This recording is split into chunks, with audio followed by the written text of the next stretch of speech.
I know that you said it takes a lot to even surprise you, but sometimes you are surprised.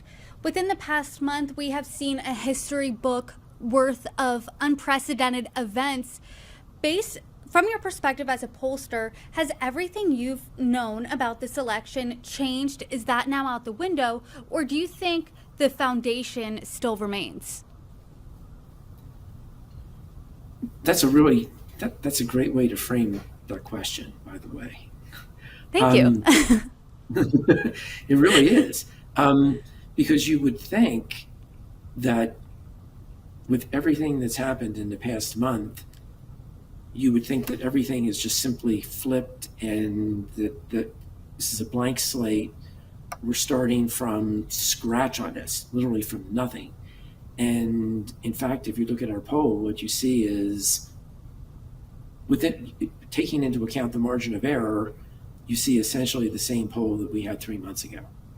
So in that regard, nothing's changed. As we talked about marginally, maybe it's changed a little bit, but it's not. It doesn't seem to be a whole new world. And I do think that the fundamentals, and that really is an excellent point, that the fundamentals, I think, largely are unchanged.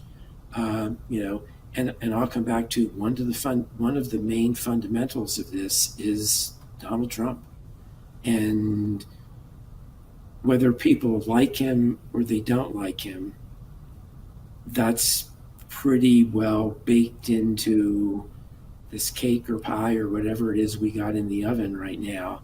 It's baked in, and it's firmly baked in. And if you think about it, or viewers think about it, if you know someone who's on at least one side of Donald Trump, if you don't know people who are on both sides, what could make them change their mind about him?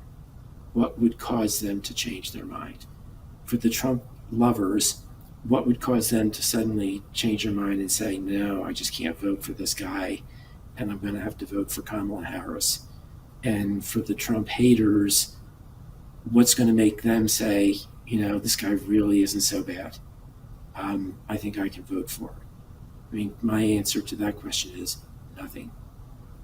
That for these people in these two camps, there is nothing that's going to change their mind. Because again, I go back to something, they're interpreting everything that happens through that prism. Either the Donald Trump is wonderful prism or Donald Trump is a threat to democracy prism. Right? It's one or the other. And we did have a question on the poll about, do you think Trump is a threat to democracy? It was like 50-49, thinking he's a threat to democracy. That's polarizing.